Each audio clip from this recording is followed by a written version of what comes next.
这期视频我要带你们去看这个世界上曾经最极致的浪漫——打铁花。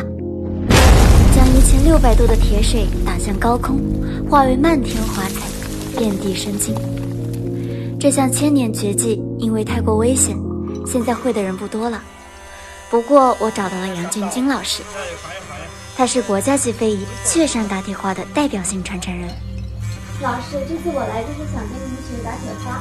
谁学打铁花？我啊。你学打铁花？老师说，因为太危险了，1000多年来从来没有过女孩子学打铁花的。我试试嘛。要这烧子烫着了，那可是一辈子要后悔的呀。就是吧，中了就打，不中了就拉倒。打铁花用的就是这2根柳木棒，上棒盛铁水，下棒击打。老师说，打铁花起码得够力气，把石头打上10几米的树梢再说。力气嘛，我肯定有。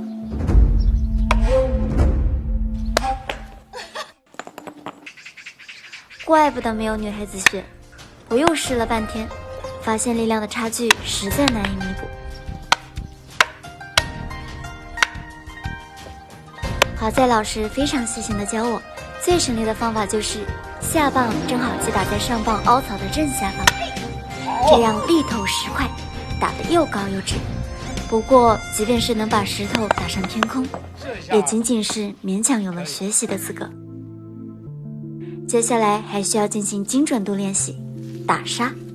打沙和铁水的手感是最为接近的，师傅说要打得又高又散才行。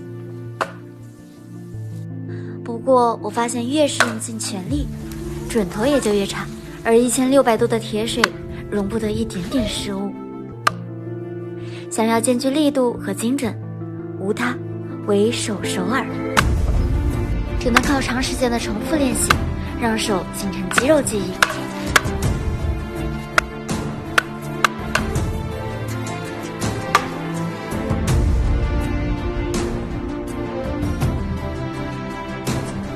现在距离上场演出还有最后一道门槛，打水。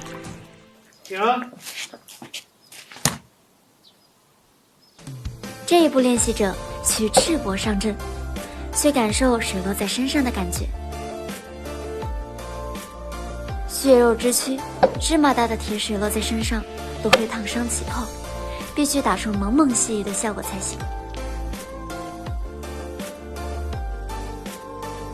练了1个多月，我感觉自己现在浑身充满了力气。现在只要找个地方就可以打铁花了。哇，这里不错哎，好大。大哥，这里可以打铁花吗？问了好几个地方，无论是广场还是空地，都不让打铁花。算了，我决定去全国最热的地方打铁花。那里放眼望去都是无极的黄沙，什么也烧不着。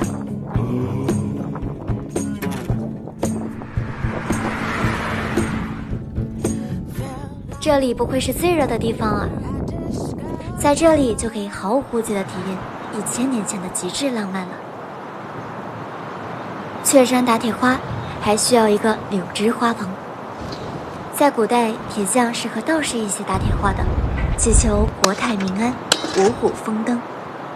道士们设计了花棚，里面包含了1元2银、3才4相、5行8卦，不仅美观，还极具中国传统文化内涵。可惜后来天灾人祸，连年战乱，道士们死的死，跑的跑，慢慢的就失传了。师傅的师傅最耿耿于怀的就是未能亲眼得见他师爷口中真正的花棚。直到杨建军老师遍访道观，考察文物，历经了13年，才终于在2002年秋复原了出来。这份传习1000年的浪漫得以重现于世间。遗憾的是，师爷却再也没有机会看到了。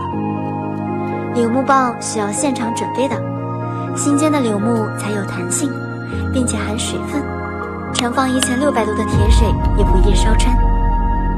直到快要上场的时候，我才真的感到害怕。之前成百上千次练习积累起来的自信，在这一刻荡然无存。原来听说有人练了好几年还是不能上场，现在我才明白，打铁花最难的不是技术，而是克服直面烈火的恐惧。这是浴火的浪漫。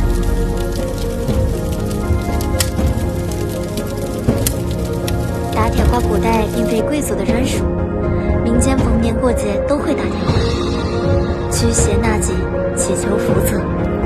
愿我们勇敢，愿平安，愿盛世长红。